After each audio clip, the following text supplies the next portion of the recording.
Good afternoon, Trinidad and Tobago. I'm Mahalia Joseph, and C News is live at noon. Topping the news at this time, efforts are being made to ensure the safety of people in the Enterprise Chaguanas area. This from Chaguanas Mayor Gopaul Boodhan. There is what is being described as a war between two groups in the area. On Saturday, Sylvan Alexis, the brother of Robocop, was gunned down. Following this, there were protests in the area, and then another man was killed. It was said to be a reprisal shooting. Former head of the Central Division Police, Johnny Abraham, says heads of the police must get on the ground to deal with crime.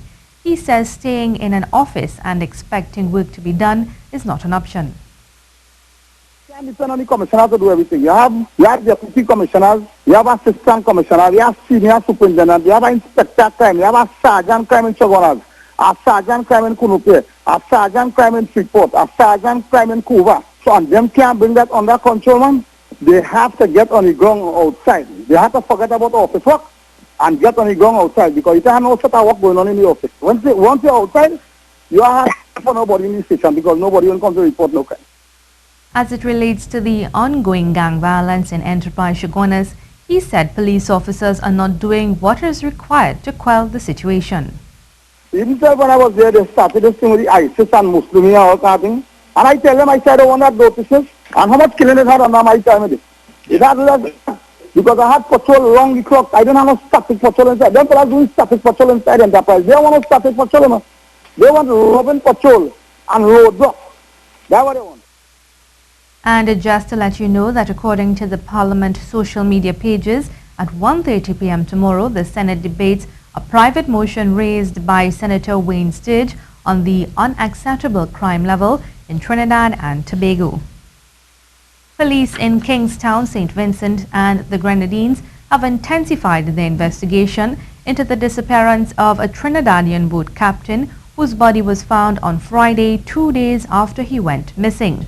Online news source Eyewitness News of St. Vincent said a missing person report had been made for Alexis McLean, 53, of Trinidad after he was last seen sometime between 7 p.m. and 8 p.m. Wednesday. His body was discovered sometime just before 7 p.m. floating on the water at Kingstown Wharf. Police have so far offered no theories about how McLean died. Sources tell Eyewitness News that McLean is said to have arrived as captain of C. Elizabeth II, an inter-island vessel that transports goods between Kingstown and Port of Spain. There is a shortage of lifeguards at several beaches throughout the country, and as such, they are asking people to avoid going to the beach where they are not present. This was among the concerns they raised as they asked to meet with the Minister of National Security. Ian Wason has more. The lifeguards have secured a meeting with National Security Minister, retired Major General Edmund Dillon. The meeting will take place next Monday at the Ministry of National Security. Among some of the concerns are the shortage of manpower in the 9 beaches across the country. They also complained about the equipment they use not being up to the standards to meet the needs of their job specifications.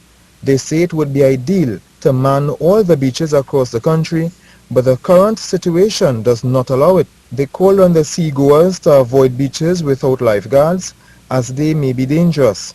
The meeting next Monday with the minister is set for 2 p.m. A motorcyclist is killed in Horquetta after losing control of his bike while taking a corner. C News understands just at around 11:30 last night, Clinton McIntyre of Arima was making the corner along the Tumpuna Road when he reportedly lost control of the motorcycle. He fell off and landed on the pavement, and he died instantly. This is the C News Live Report at noon. Remember, you can keep up to date with all the latest news on our website at ctvtt.com, or you can check out our Facebook and Twitter pages at C News Live.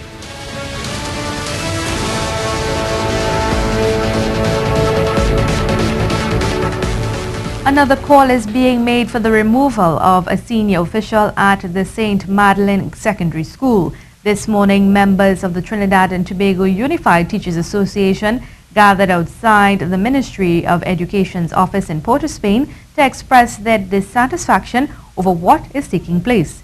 Bjorn Batiste has been following the story. Tutor representatives staged a protest outside the Ministry of Education St. Vincent Street headquarters this morning. They are calling for the removal of a top-ranking school official at St. Madeline's School. Former Tutor President Devanand Sinanan and the OWTU's Ozzy Warwick were among those present. Now, a ministry official says this is all part of plans by the Joint Trade Union. Apparently, they organized a day of demonstrations throughout Trinidad and Tobago, and this was the first. Reading the placards, the message is clear. The tutors seems to be dissatisfied with Minister Garcia's response to their concerns.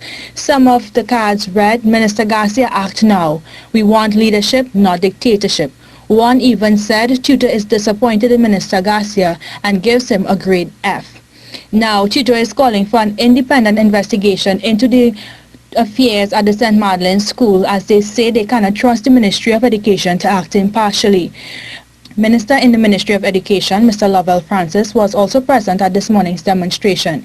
He urged tutor to engage in meaningful conversation with the ministry, which he says is the only way to yield the desired result.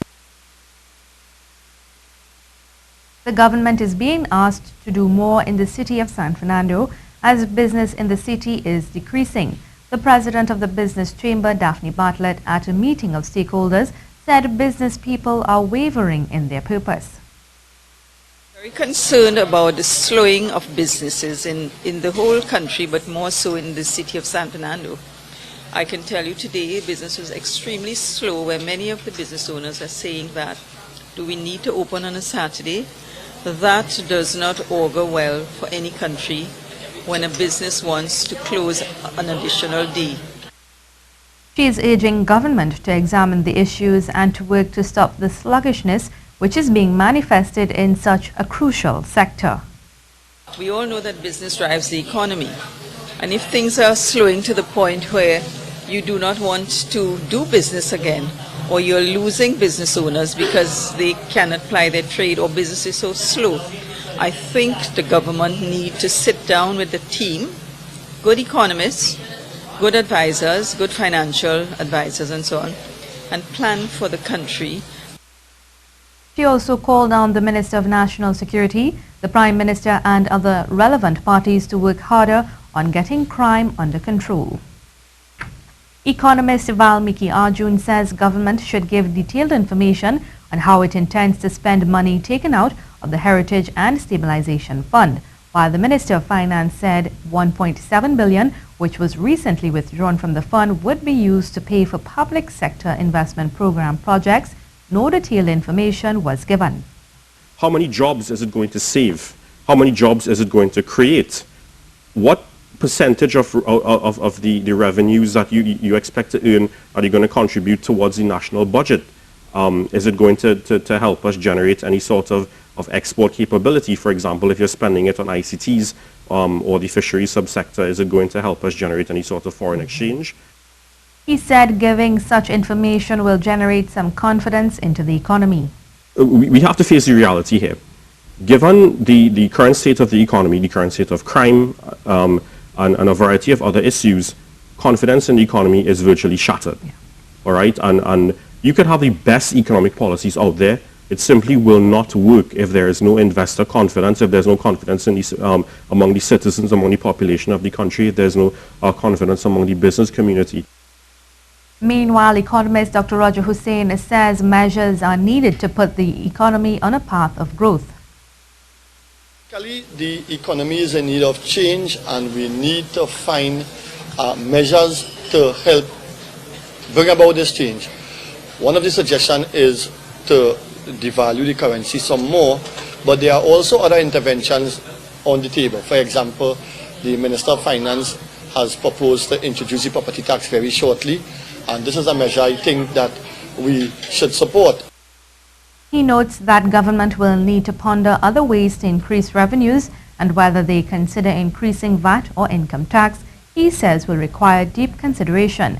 He says a key item to be tackled by government should be what is preventing investment in business. But certainly the main message from tonight's discussion is that we need to improve the crime situation. It is an obstacle to investment, and we need to find novel ways to help increase non-energy sector export revenues and we need to find a way to reduce the burden on the private sector, which is the engine for economic growth in any society. He is calling for an improvement in 4 indicators, including the ease of doing business and the corruption perception indicator. Now for the weather, predominantly hot and sunny conditions expected this afternoon. Tonight will be mostly clear. Seas are normal, waves are 2 meters in open waters, less than 1 in sheltered areas. Maximum temperature expected to be 34 degrees Celsius in Trinidad and 31 in Tobago.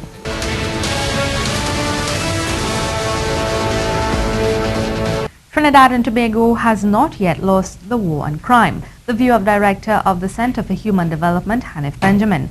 On Good Morning Trinidad and Tobago a short while ago, he admitted people have become more fearful. However, he said thinking negative will not solve the problem. The war, we are in fact losing some battles. Yes. But the war has not been lost. And if we begin to think like that, then we would have given up on Trinidad and Tobago, and I'm not quite ready to do that yet. He reiterated his call for people to work together for the benefit of the country. You know, where's religion in all of this? Where's community in all of this? Where's government in all of this? Where's NGOs in all of this? And seemingly what we have is people operating in silos.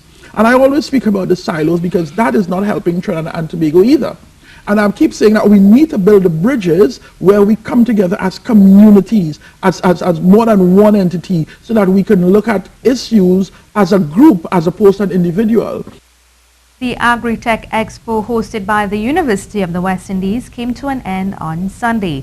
It is hoped that the Expo would have achieved its aim of creating successful business synergies to help re-energize the agriculture sector.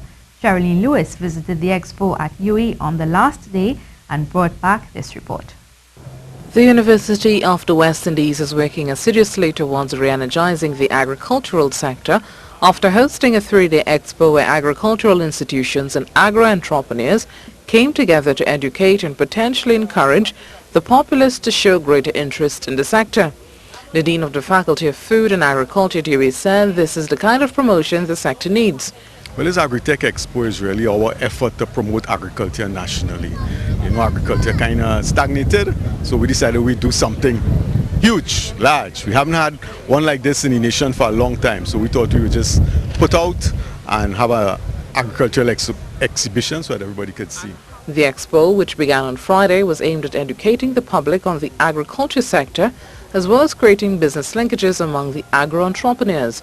There are about a dozen institutions in agriculture in Trinidad and Tobago. I think we have close to 100 small business agro-entrepreneurs, we're calling them. Everything here is agro-based, yeah?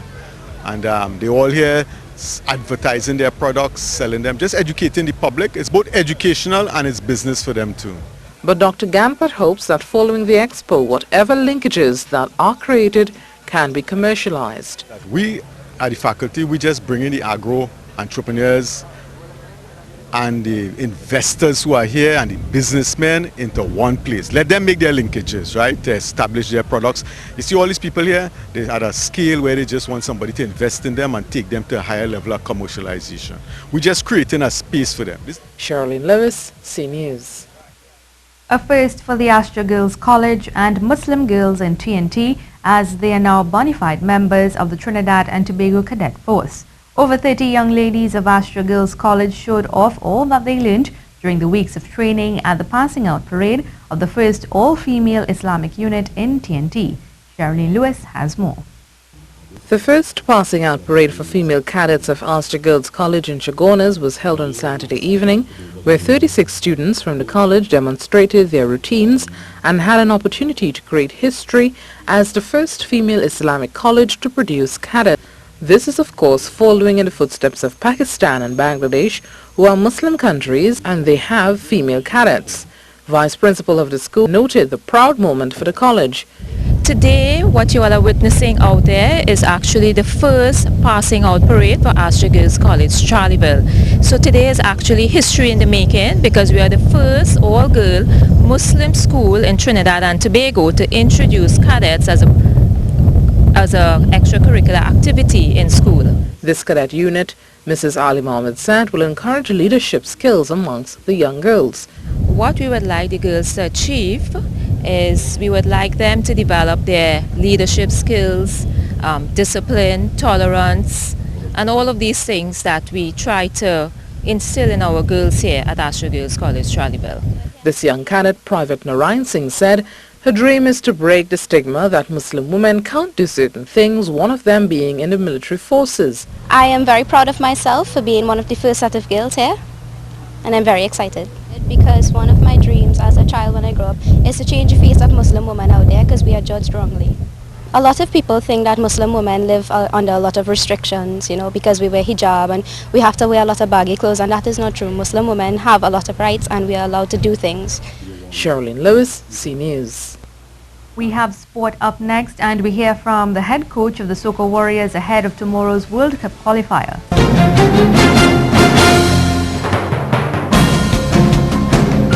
Head coach of the senior men's national football team, Dennis Lawrence, says his players are ready for tomorrow's World Cup qualifier against group leaders Mexico. I think the key for us is we have to be brave. We have to be brave to be able to say we know exactly what we want to do. What we cannot afford to do is allow Mexico to take total control of the game, which they are extremely good at. So it's going to be a great test for our group. But the idea is to be brave tomorrow and try and go toe-to-toe with Mexico and ensure that we stay involved in the game from that point of view. In some hockey news now, the TT Stickmen tomb out their frustrations on Switzerland, beating them 6-1 in their second outing of the Round 2 event of the Men's Hockey World League in Tacarigua. TT led 4-1 at the half and went on to complete a most emphatic victory just 24 hours after going under the powerhouse Russia the night before, as we hear from Ruskin Mark. From the moment the teams ran out for the national anthems, there was an air of expectancy about this one, as Little Trinidad and Tobago faced the mighty Russians hoping to pull the upset. Adding fuel to the fire was a partisan crowd gathered to cheer on the home team, and they made their presence felt as well. And feeding off that support, TNT launched themselves into fearless attack and fired off the first salvo moments after flick-off. Then came the unthinkable, as TNT breached the Iron Curtain, and there was Marcus James of the Defense Force to bundle it over the line to hand TNT the dream start after just 3 minutes. They would hold that lead through to the rest of the first period. But in the second, the Russians turned it up a notch and went in search of an equalizer, attacking the heart of the TNT defense. But Quan Brown had the appropriate TNT response, and he came close at the other end as the game opened up nicely. But TNT left themselves exposed when they muffed a penalty corner, and from there the Russians hit them on the counter and left it up to the brilliant solo effort from Anton Kornilov to backhand it for 1-1 in the 28th. In the third, TNT tried for the go-ahead goal again, but Quan Brown's blast struck the base of the goal and it stayed out.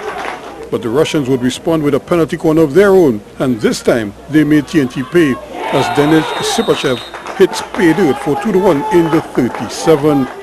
TNT tried to draw level once more, but the keeper had other ideas and denied them here to keep it at 2-1 after 3. He would be in deny mode again as TNT threatened early in the fourth. Then his teammates would make certain of the points when another swift move down the right is finished off by Marat Karolin. 2 minutes from time, and the Russians breathed a sigh of relief. It added 3-1 to the Russians, who joined Japan atop the Pool B table, who had earlier blanked Switzerland by 3-0. Ruskin Mark, C Sports. That's it for sport. And that's the C News Report at noon. I'm Mahalia Joseph. And remember, for up-to-date and breaking news throughout the day, you can visit the C News website at ctvtt.com. Have a good afternoon.